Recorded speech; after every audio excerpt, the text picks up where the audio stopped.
Pak, besok masa depan saya gimana ya Pak? Situasi hari ini kok kacau begini ya Pak? Itu kan pikiran-pikiranmu. Dan ternyata pikiran itu ternyata bukan kamu. Kamu hanya mengikuti orang lain. Kita merasa bebas, padahal sebenarnya kita itu disetir. Ya memang berpikir sendiri itu capek, berpikir sendiri itu rumit, berpikir sendiri itu tidak nyaman. Tapi kalau kita tidak berpikir sendiri, bagaimana kita bisa menikmati hidup kita sendiri? Gimana kita bisa hidup disetir oleh kemauan, keinginannya orang lain dengan mengabaikan kemauan dan keinginan kita sendiri? Mengaji hening bersama Dr. Fahrudin Faiz. Mari kita simak. Kita mulai lagi, kita lanjut lagi ngaji filsafat kita. Semoga bisa lanjut kita istiqomai tanpa harus narget macam-macam. Yang penting kita tahu bahwa ngaji itu baik, itu saja sudah. Karena kadang-kadang target macam-macam itu, kalau targetnya tidak terpenuhi, kita kecewa. Begitu targetnya terpenuhi, kita jadi malas. Saya ngaji filsafat biar pinter ini bisa itu Pak. Kalau sudah terpenuhi, pinter ini bisa itu, terus malas wes. Atau tidak terpenuhi. Oh, saya sudah ngaji ratusan sesi, rasanya kok masih tidak jadi apa-apa, belum dapat apa-apa, terus kamu kecewa. Nah, mari kita bebaskan pikiran kita. Ini seperti tema malam hari ini nanti. Kita nikmati saja apa yang kita hadapi. Mari kita yakinkan itu baik, terus kita jalankan. Oke, malam hari ini kita belajar dari beliau Jiddu Krishnamurti. Mungkin teman-teman pernah mendengar nama beliau. Beliau ini meditator spiritualis, guru dari banyak orang, yang terkenal sekali dengan spiritualitasnya. Ini malam hari ini temanya kita agak dalam berpikirnya. Tidak apa-apa ya. Paham tidak paham didengarkan saja. Biarkan saya bicara sebebas-bebasnya. Kalau ada yang manfaat diambil, kalau ada yang masih harus direnungi lagi ya dipending, kalau ada yang tidak cocok ya disisihkan. Itu saja. Tidak harus jadi masalah. Kita sudah terlalu banyak masalah tiap hari, jadi yang tidak penting-penting ngapain sih harus diangkat jadi masalah. Malam hari ini kita coba ya, kita gali gagasan teosofis beliau. Yuk kita ambil satu aspek tentang kebebasan. Bukunya yang terkenal sekali tentang kebebasan ini Freedom from the Known. Ini buku sudah saya baca sejak zaman mahasiswa. Meskipun zaman itu ya untuk gaya-gayaan saja. Bahwa saya sudah baca buku semacam itu, baru belakangan agak bisa menangkap apa isinya buku. Nah, itu menariknya dunia membaca ya. Tidak apa-apa teman-teman baca, tidak paham itu tidak usah mengeluh. Pada saatnya, seperti Krishnamurti tadi ya, akan ada momen pencerahan untuk kita sendiri. Akan terjadi titik momen aha atau momen eureka atau momen ketercerahan untuk diri kita masing-masing. Ayo kita kejar itu dengan berbagai cara, termasuk banyak membaca, ikut kajian dan lain sebagainya. Kita tidak tahu nanti lewat pintu yang mana, dalam momen apa, tiba-tiba kalau orang Jawa menyebutnya meletik, terbuka pikiran kita. Nah, teman-teman kejar itu ya, biar nanti bisa otentik. Kita bisa berpikir sendiri, memahami hidup versi kita sendiri. Baik, bismillah, kita mulai ya, belajar untuk bebas yang hakiki menurut beliau. Nanti kalau ada sindiran-sindiran nggak boleh baper. Beliau tajam sekali nyindir hidup kita sehari-hari. Ini kalimat dari Freedom from the Known. Buku itu sebenarnya kumpulan tulisan. Ada banyak kumpulan tulisan dari beliau, antara lain buku itu. Nah, di bagian paling awal buku itu ada kalimat seperti ini. Nanti coba di cross check dengan teman-teman hidupnya selama ini ya. Apalagi ini banyak mahasiswa. Selama berabad-abad kita telah diindoktrinasi oleh para guru kita, para pemimpin kita, buku-buku kita, orang-orang yang kita anggap suci. Kita berkata pada mereka semua itu, beritahu aku segalanya, apa yang ada di balik bukit-bukit, gunung-gunung, dan bumi ini.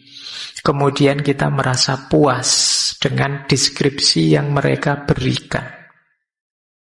Terus komentarnya beliau, itu berarti bahwa hidup kita didasarkan pada kata-kata belaka.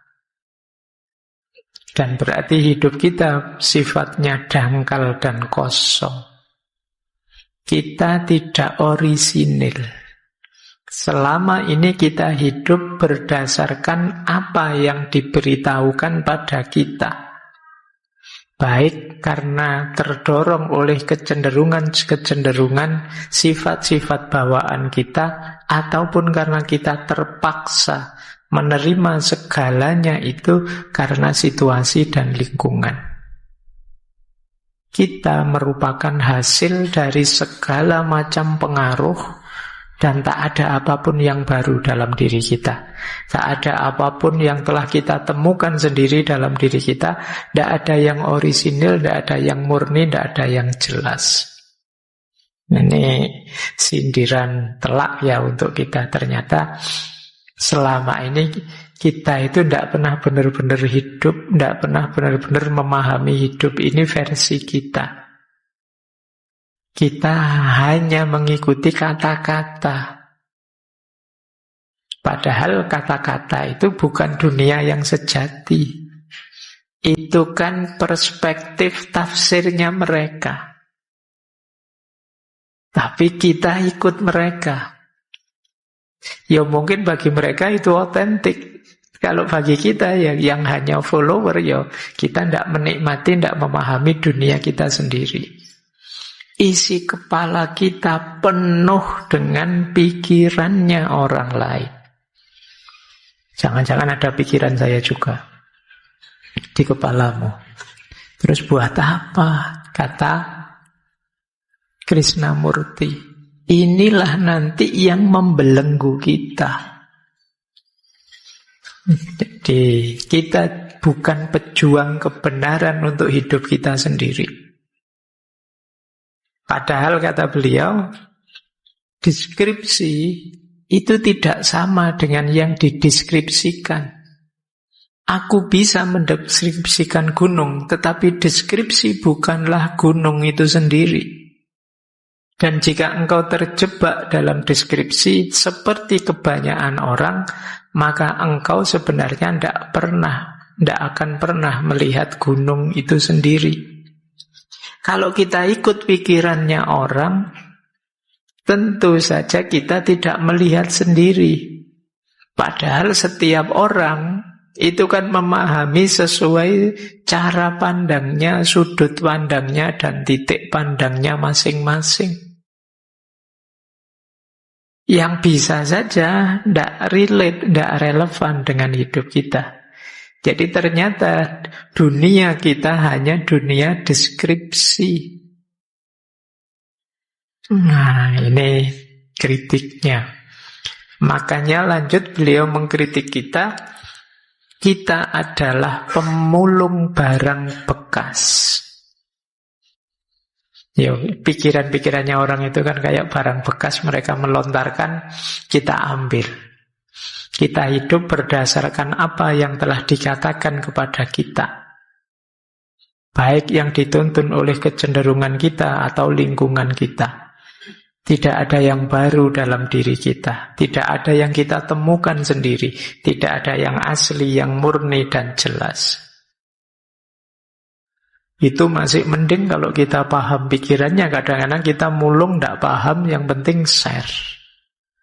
Nah, hari ini kan peradaban share itu kan, kita tidak ngerti benar yang kita share itu apa, tapi rasanya kok keren saja, rasanya kok hebat saja. Terus wow, hari ini peradaban kita kan rame sekali. Cirinya era digital itu noisy, rame, tapi dangkal. Jadi karena tidak banyak orang berpikir, tinggal transfer pengetahuan dari sini ke sana. Apalagi kalian sekarang dibantu habis-habisan oleh teknologi. HP-mu sangat paham, ChatGPT-mu sangat dalam, tapi kamu tambah dangkal. Kamu tinggal ngutip saja. Mahasiswa yang harusnya menganalisis persoalan sekarang sekedar mentransfer pengetahuan. Ini masalah besar bagi Krishnamurti. Kita tiap hari yang teriak-teriak, saya merindukan kebebasan, tapi ternyata kita membelenggu diri kita sendiri dengan gagasannya orang lain, pikirannya orang lain, perspektifnya orang lain. Nanti mungkin ada yang tanya, lupa kan belajar itu begitu. Seperti malam hari ini kan kita belajar tentang Krishnamurti, kemarin belajar itu kan tentang orang lain. Iya, tapi kalau kalian tidak menghidupkan versimu sendiri, ya sama saja kamu pemungut barang bekas tadi. Pikiran orang lain itu boleh kalian telaah, kalian pahami, kalian dalami sebagai bahan pertimbangan, sebagai rujukan. Hidupkan pikiran itu versimu. Jadi jangan terjebak di pikiran-pikiran tertentu, kelompok tertentu, aliran tertentu. Itu dikritik oleh Krishnamurti. Itulah yang memenjara kita. Ternyata nanti pada akhirnya yang membuat kita tidak bebas itu diri kita sendiri. Kelakuan kita tentang kita sendiri, pada diri kita. Ternyata yang memenjara ya kita sendiri. Nah, ini yang dikritik oleh Krishnamurti. Di situ nanti titik pangkal dari freedom from the known. Gimana caranya kita bebas dari the known yang kita ketahui selama ini. Bayangkan ya, hidup kita itu kan tergantung pikiran. Sering saya bilang, harapanmu, ketakutan-ketakutanmu, kegelisahanmu, itu kan kuncinya karena pikiran. Pak, besok masa depan saya gimana ya Pak? Situasi hari ini kok kacau begini ya Pak? Itu kan pikiran-pikiranmu. Dan ternyata pikiran itu ternyata bukan kamu.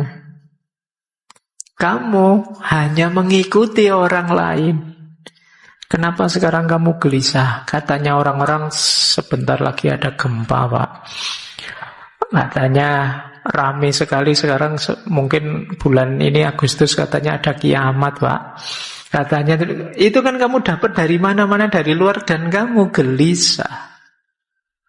Terus kamu menghadapi dunia dengan kegelisahanmu, padahal segala deskripsi dan informasi tadi miliknya orang lain yang kamu ambil. Tanpa kamu relatekan, tanpa kamu kontekstualkan dengan hidupmu sendiri. Inilah problem besarnya kebebasan justru. Kalau versinya beliau. Jadi bukan bebas dijajah siapa oleh siapa, wong kita sendiri yang menjajah diri kita sendiri. Kita lanjutkan ya.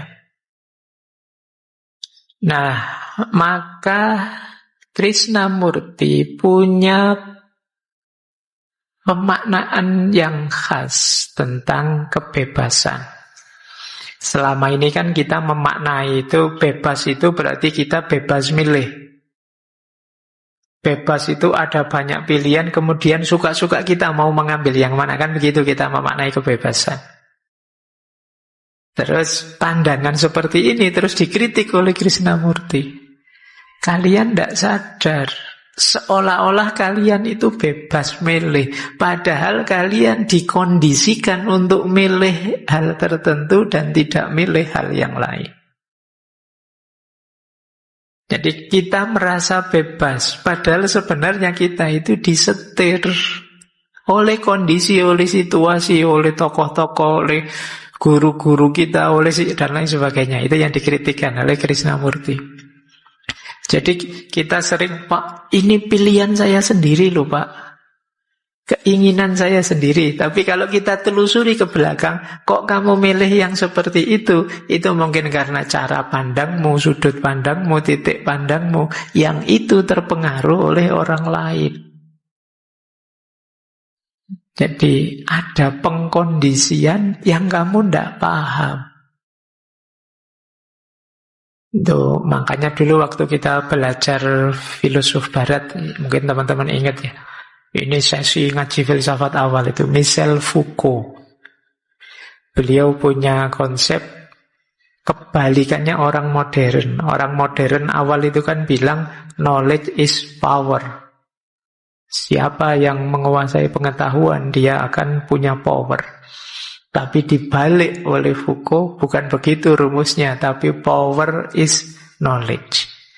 Power is knowledge itu yang punya kekuasaan, dia akan bisa ngatur pengetahuan. Apa yang bisa kalian ketahui, apa yang jangan kalian ketahui, apa yang sebaiknya kamu baca, apa yang jangan kamu baca. Itu kamu sebenarnya sering tidak sadar bahwa ada yang mengkondisikan. Contoh sederhana, ngaji filsafat ini. Kalian mungkin bebas, Pak, saya milih tema-tema ngaji banyak sekali. Padahal itu kan tema dari saya yang ngatur versi saya. Kamu minta tema apa saja, kalau tidak tak kasih kan tidak jalan. Itu power is knowledge. Saya kuasa di sini, kalau tidak mau ya tidak usah ngaji, kan gitu aja. Jadi yang punya kuasa yang menentukan. Kalian minta tema ini, tema itu, dan tak cuekin saja. Itu kan kalian tidak bisa bantah. Akhirnya kamu dapatnya ya yang saya kasih ini. Akhirnya ideal yang di kepalamu ya sebatas yang saya kasih ini. Itulah pengkondisian. Ya termasuk kampus dengan kurikulumnya dan lain sebagainya. Jadi kita tidak sadar dalam hidup ini ada banyak sekali pengkondisian. Karena kita tidak sadar, kita merasa bebas. Padahal sebenarnya kita diarahkan. Orang mungkin tidak merintah, tapi dia cuma bilang, asal saya misalnya, kalau anak baik ya biasanya sih, kalau ada apa, dia melakukan apa. Dia tidak merintah kita, tapi kita terdorong sendiri, tergerak sendiri. Kalau di masyarakat sering seperti itu, kita dikondisikan. Nah, kenapa kok kita bisa dikondisikan? Cara berpikir kita tadi model kayak pemulung tadi. Kita hanya ngambil, kita hanya menyerap tanpa kita kondisikan, tanpa kita sesuaikan dengan kondisi kita, situasi kita. Inilah problem besar bagi setiap orang dalam kebebasan. Baik, kita lanjutkan ya. Kelihatannya berat malam hari ini untuk dijalankan. Dari awal gini, wah ini berat Pak. Nah, beliau juga ngeritik. Kita kemarin punya konsep freedom for, freedom from. Bebas dari, bebas untuk. Dan itu dikritik oleh kita. Masa kebebasan kok bisa begitu? Kalau kebebasan itu bebas dari, kata beliau, saya bebas dari ini, saya bebas dari itu, berarti kebebasan itu sifatnya reaktif saja. Jadi padahal kebebasan itu tidak reaktif, kebebasan itu eksistensial. Kondisi hakiki kita. Jadi tidak harus menunggu kita dijajah dulu baru terus kita membebaskan diri. Tidak, kondisi kita sejak awal itu sudah bebas. Orang yang punya pandangan bahwa kebebasan itu adalah freedom from, bebas dari, Kata Krishnamurti, ya dia akan reaktif saja dan nanti dia biasanya lepas dari satu penjajahan masuk ke penjajahan yang lain. Lepas dari satu organisasi masuk ke organisasi yang lain. Lepas dari satu partai masuk ke partai yang lain. Akan begitu kalau maknanya kebebasan itu hanya bebas dari. Ya bagian dari kebebasan mungkin bebas dari, tapi bukan itu hakikatnya kebebasan. Ada juga yang bilang kebebasan itu bebas untuk. Bebas untuk itu berarti ideal. Saya harus melakukan ini, saya harus melakukan itu. Loh, kalau kebebasan itu bebas untuk dan sifatnya ideal, berarti kan dia sesuatu yang kita tuju. Saya ingin bebas, Pak. Itu seolah-olah sekarang belum bebas, kamu menuju kebebasan. Kata Krishnamurti, tidak begitu. Hakikatnya kita sudah bebas. Jadi kebebasan itu bukan perjalanan menuju. Jadi hakikinya diri kita begitu kita lahir itu kita statusnya merdeka, bebas. Jadi bukan menuju kebebasan ini, menuju kebebasan itu. Jadi kebebasan itu ya tidak sekedar bebas dari belenggu apa atau bebas untuk apa. Kalau hanya itu ya berarti dia tidak hakiki. Padahal manusia itu ya hakikatnya bebas. Dan juga bukan pilihan. Ada orang, Pak, saya milih ini, yang lain milih itu. Tidak, kalau itu pilihan berarti tidak hakiki. Kamu bisa milih, bisa tidak.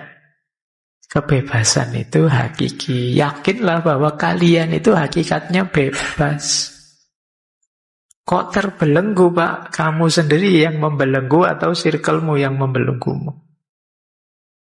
Jadi bukan kenyataan dirimu. Jadi kebebasan berarti kalau dalam bahasa agama itu termasuk fitrahnya manusia. Maka kalau ada fenomena pembelengguan jenis apapun itu berarti nabrak fitrah. Makanya nanti ada beberapa filosof muslim kontemporer yang punya konsep bahwa agama itu cirinya pembebasan. Karena agama itu menuntun kita pada fitrah-fitrah. Jadi dasar kemanusiaan kita. Manusia itu hakikatnya bebas. Kalau manusia tidak bebas, sulit sekali kita menuntut tanggung jawab. Kalau manusia tidak bisa dituntut tanggung jawab, bagaimana mengelola alam semesta ini? Bagaimana menjalankan amanat kita sebagai khalifahnya Allah? Maka jangan ragu-ragu untuk bilang bahwa kebebasan itu fitrah kita. Berarti ada fenomena atau kenyataan apapun yang membelenggu kebebasan, itu kalau pakai istilah agama berarti fenomena kezoliman. Di mana ada kezoliman ya berarti agama sedang tidak tegak. Karena misi utamanya agama itu ya mewujudkan tatanan hidup sesuai keinginannya Tuhan. Baik, jadi kalau ada yang tanya kebebasan apa, ya, kalau di buku itu ada kalimat kebebasan itu ya kebebasan itu sendiri sudah. Kalau didefinisikan, definisi itu akan membelenggu kebebasan. Nanti jadinya harus begini dan harus begitu, harus dari atau harus untuk, bebas ya bebas. Baik, ini ya, semoga tidak kaget dengan ini. Nanti, tapi kalau di kampus mungkin ada mata kuliah materinya kebebasan, kalau pas ujian jangan jawab ini ya. Dosenmu nanti merengut kalau kamu bebas ya bebas, Pak. Kalau ada definisinya nanti tidak bebas namanya, Pak, gitu. Tidak gitu ya. Jadi ini versi beliau. Oke, kita lanjutkan. Sudah ngerti ya maunya Krishnamurti secara umum dari freedom from the known. Bebas dari yang diketahui. The known. The known itu apa yang menghuni kepala kita. Pengetahuan, pelajaran, dan lain sebagainya.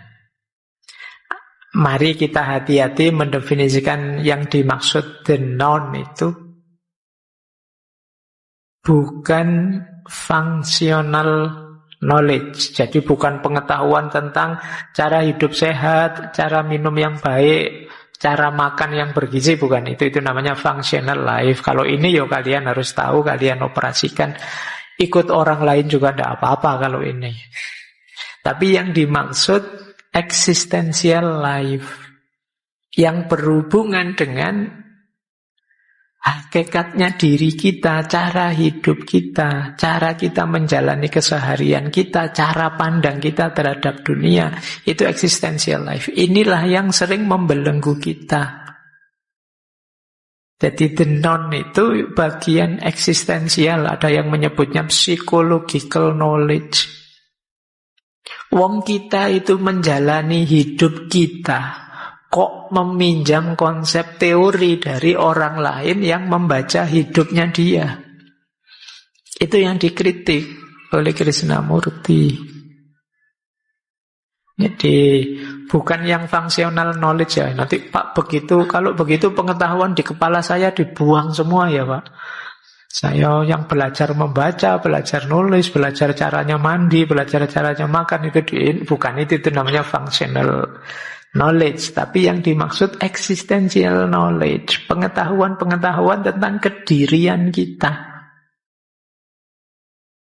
Kadang-kadang kan kegelisahan kita itu kan karena pendapatnya orang lain, komentarnya orang lain, padahal dia melihatnya ya sesuai dunianya.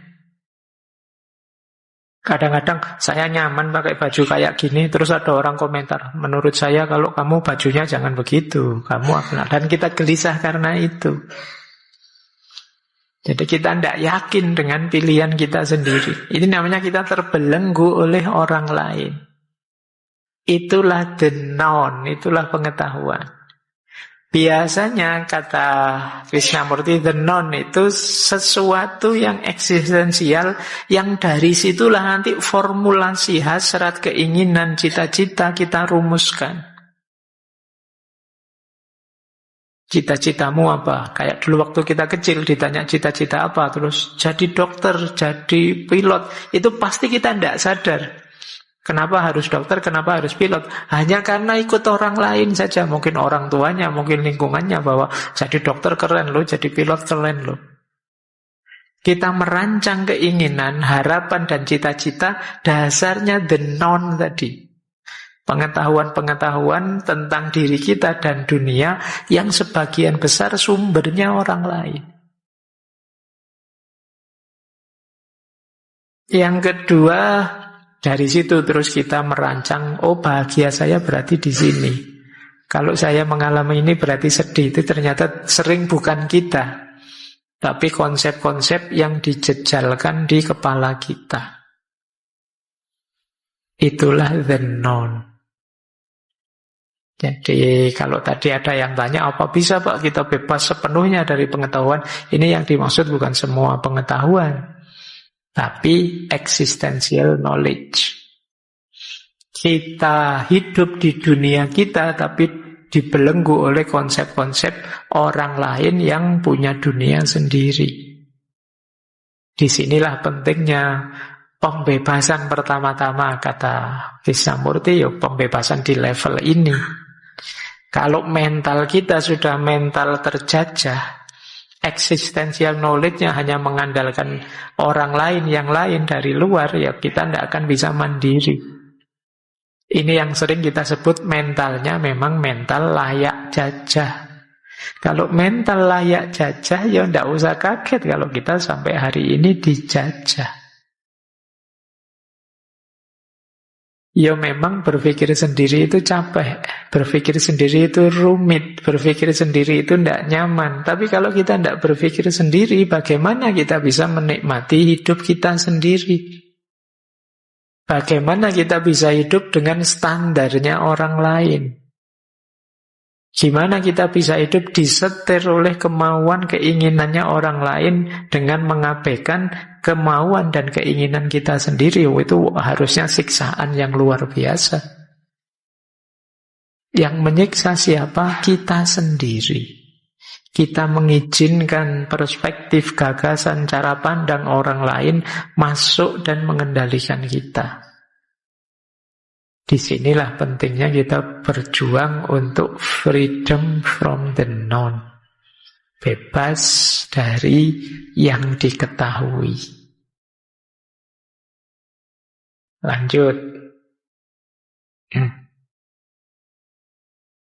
Kalau mau dirinci, belenggu dari the known tadi yang merajalela di kepala kita itu jenisnya 3. Yang pertama jenis mental, yang kedua belenggu ego dan identitas, yang ketiga belenggu sosial dan budaya. Kalau belenggu mental itu berarti pikiran, keinginan, emosi yang mengendalikan kita. Biasanya mungkin dalam bentuk dogma-dogma, ideologi, cara berpikir yang ditanamkan sejak kecil dalam diri kita. Jadi ini namanya belenggu mental. Kita tidak bebas mengekspresikan diri, kita tidak bebas mengungkapkan keinginan kita, karena dalam diri kita sudah dipasang banyak sekali pagar-pagar. Ini tidak boleh, itu tidak boleh, ini jangan, itu jangan, dan lain sebagainya. Ini namanya belenggu mental. Jadi ini yang paling berat. Yang kedua, belenggu ego atau identitas. Belenggu ego itu dari diri kita. Kita mendefinisikan diri kita, ya awalnya dipengaruhi dari luar. Mendefinisikan identitas kita dan kita mewajibkan diri harus seperti itu terus. Ini seperti fixed mindset minggu lalu. Jadi, wah, teman-teman kok menyebut saya Gus ya? Oh, berarti saya ini dipandang ahli agama. Terus kamu, wah, gayamu kayak orang pinter agama beneran. Terus apa-apa. Ini kerjaannya ego. Begitu dipuji, kamu kok pinter ya sekarang itu. Terus muncul sekarang ego, identifikasimu terhadap diri. Berarti saya itu termasuk bagian orang pinter. Gayamu besok kayak intelektual sudah. Kalau ngomong sudah ndaki-ndaki dan lain sebagainya. Itu belenggu ego. Jadi coba kamu tanya ya, aku menurut diriku itu bagaimana? Coba kamu, dan definisi itulah nanti yang kamu pegangi untuk gayamu ngomong, gayamu berperilaku. Seolah-olah kamu harus begitu. Begitu kamu dipuji, wah keren sekali kamu, anak gaul memang. Sampai besok-besok kamu memaksa dirimu untuk bergaya kayak anak gaul. Ini belenggu ego. Wah Pak Faiz itu filsafatnya dalam. Terus saya kalau ngomong harus tak filsafat-filsafatkan. Padahal harusnya ngomong santai aja difilsafati. Pak Faiz, saya minta izin. Kenapa kok kamu pakai saya, bukan aku? Apa bedanya aku dan saya? Wah, itu kurang kerjaan. Tapi itu kerjaannya ego. Ketika kita sudah mengidentifikasi diri kita sebagai A, B, atau C, maka identifikasi itu kemudian membelenggu kita. Kadang-kadang kita lupa ruang, lupa waktu, harus begitu terus. Nah, kamu sudah bilang, oh, mahasiswa itu ya harusnya kritis. Oh, nanti kemana-mana kamu kritis nih. Wah, nanti di warung-warung juga kamu kritis. Wah, ini posisi kursinya harusnya tidak begini. Nah, itu ego sudah yang memenjara seperti itu. Dan yang terakhir, tentu saja lingkungan, sosial, budaya. Yang tadi pakai istilah mengkondisikan isi pikiran kita. Mengarahkan kemana, mengisinya dengan apa, itu sudah lingkungan, sosial, dan budaya. 3 hal inilah nanti yang kita harus berjuang membebaskan diri darinya. Diingat-ingat, membebaskan diri bukan berarti membuang ya. Tapi jangan sampai membelenggu kita sedemikian rupa sehingga kitanya sendiri hilang, kita tidak otentik lagi.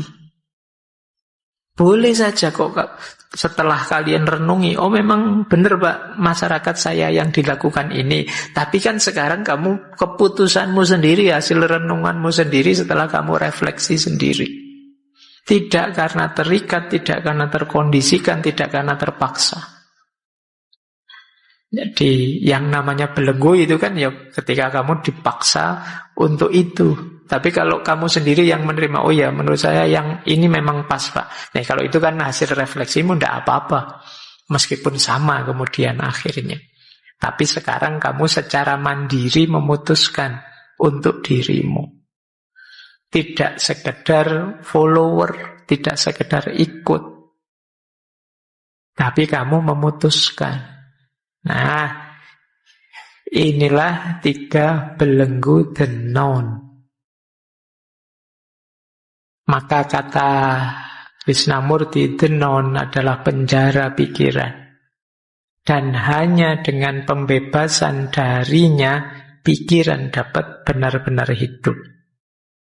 Semakin kita terikat dengan the known, semakin kita menyangkal kesempatan untuk pertumbuhan dan transformasi diri yang sejati. Semakin kuat posisinya the known, semakin kita tidak berkembang. Jadi boleh ya teman-teman, yang kemarin-kemarin kan banyak yang mengeluh, Pak, saya kok tidak berkembang-berkembang ya, saya kok stuck begini-begini saja ya. Jangan-jangan beban the known di kepalamu sangat berat. Sehingga kamu tidak berani ini, tidak berani itu, tidak bisa melakukan ini, tidak bisa melakukan itu. Yang pada akhirnya ya kamu tidak berkembang sudah. Kamu yang dulu ya masih belum berubah sampai sekarang. Masih begitu saja, kamu stuck, kamu mandek. Kenapa? Beban dari the known tadi. Kamu tidak bisa transformasi diri. Baik, itu ya. Jadi paling tidak sampai di titik ini kita sadar ada problem besar yang akarnya diri kita sendiri, yang kita harus membebaskan diri darinya. Jadi kemarin-kemarin tema kemerdekaan, kebebasan kan bebas dari yang lain yang ingin membelenggu kita. Malam ini kita ingin membebaskan diri dari diri kita sendiri, yang sering malah membelenggu kita. Terima kasih sudah menyimak. Semoga channel Mengaji Hening bersama Dr. Fahruddin Faiz selalu bisa memberikan ilmu, motivasi, dan kebermanfaatan. Salam sehat dan bahagia.